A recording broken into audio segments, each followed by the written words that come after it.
평안하십니까? 3월의 첫날입니다. 겨울이 끝나가고 이제 봄을 맞이하는 이 계절. 늘 우리와 함께 하시는 하나님을 기억하고 또 하나님만 바라보면서 오늘도 하나님의 그 말씀으로 우리를 채우는 시간 되기를 소망합니다. 오늘 우리에게 주신 말씀 누가복음 18장 1절에서부터 8절까지 말씀입니다. 누가복음 18장 1절부터 8절 읽어드립니다. 예수께서 그들에게 항상 기도하고 낙심하지 말아야 할 것을 비유로 말씀하여 이르시되 어떤 도시에 하나님을 두려워하지 않고 사람을 무시하는 한 재판장이 있는데 그 도시에 한 과부가 있어 자주 그에게 가서 내 원수에 대한 나의 원한을 풀어주소서 하되 그가 얼마 동안 듣지 아니하다가 후에 속으로 생각하되 내가 하나님을 두려워하지 않고 사람을 무시하나 이 과부가 나를 번거롭게 하니 내가 그 원한을 풀어주리라. 그렇지 않으면 늘 와서 나를 괴롭게 하리라 하였느니라. 주께서 또 이르시되 불의한 재판장이 말한 것을 들으라. 하물며 하나님께서 그 밤낮 부르짖는 택하신 자들의 원한을 풀어주지 아니하시겠느냐. 그들에게 오래 참으시겠느냐. 내가 너희에게 이르노니 속히 그 원한을 풀어주시리라. 그러나 인자가 올 때에 세상에서 믿음을 보겠느냐 하시니라. 아멘.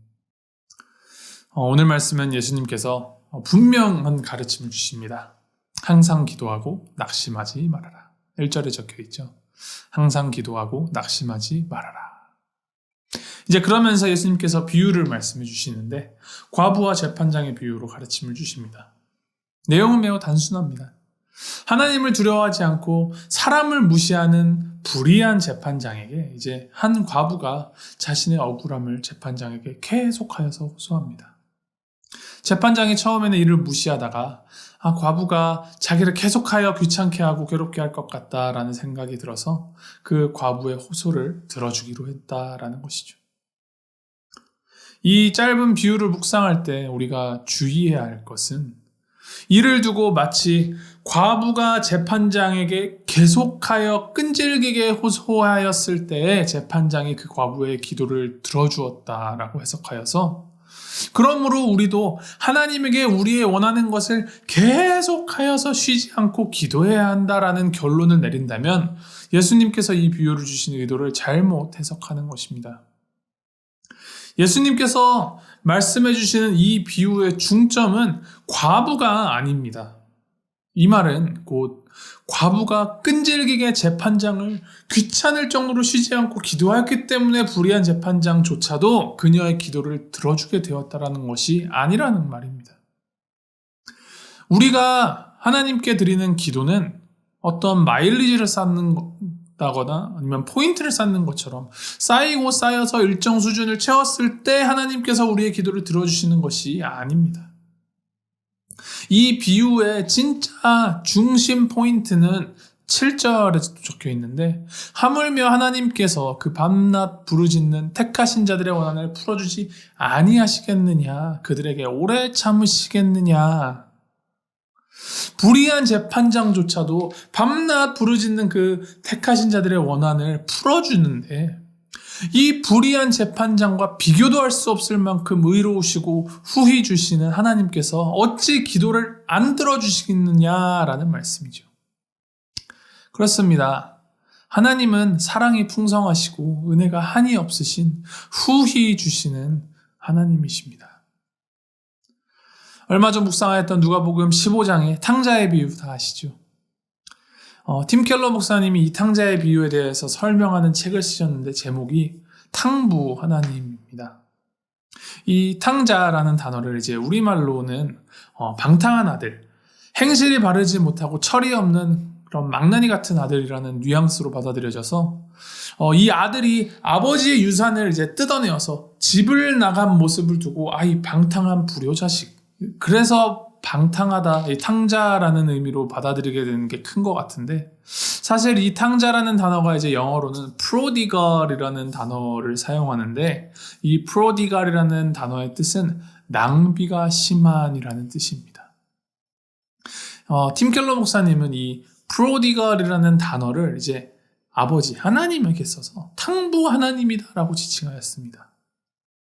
아버지에게 몹쓸 짓을 하고 자기 마음대로 떠났다가 모든 것을 탈탈 다 털리고 빈손으로 돌아온 자격 없는 그 망나니 아들에게 아버지가 조금의 아낌도 없이 자신이 가진 그 모든 가장 좋은 것들을 좀 낭비하듯이 베풀어 주십니다. 가장 좋은 옷을 꺼내어 입히고 가락지를 끼워주고 살찐 송아리를 잡아서 그 잔치를 열어서 살아 돌아온 아들을 기뻐합니다. 은혜를 베풀어 주시는데 아낌없이 낭비하여 주시는 그 아버지의 모습이 바로 우리 하나님이시다라는 것이죠. 그 우리의 기도가 은혜가 풍성하신, 은혜에 아낌이 없으신, 우리에게 은혜를 정말 낭비하시는 그 하나님에게 향하여 있기 때문에 우리는 낙심하지 않고 항상 기도할 수 있다라는 가르침을 주십니다. 우리의 기도가 정성스러워서, 우리의 기도가 정말 그 문자 그대로 정말 끊기지 않아서 하나님께서 우리의 기도를 들어주시는 것이 아니라 우리의 기도를 들어주시는 하나님이 선하시고 하나님이 사랑이 많으시며 의로우신 은혜의 하나님이시기 때문에 우리는 낙심하지 않고 계속 기도할 수 있습니다. 이러한 하나님의 선하심을 의지하고 믿는 마음으로 기도하는 우리 모두가 되기를 소망합니다.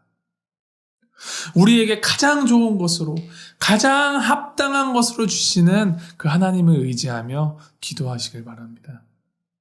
나의 생각보다도, 나의 뜻보다도 더 크고 완전하신 그 하나님을 의지하며 설령 우리의 기도대로 그대로 다 들어주시지 않을지라도 주님의 선하심과 주님의 은혜를 믿으며 기도한다면 그것이 바로 올바른 믿음의 기도이며 하나님께서 그 우리의 바람들보다도 더 크고 귀한 방향으로 우리의 기도를 이끌고 가실 것입니다.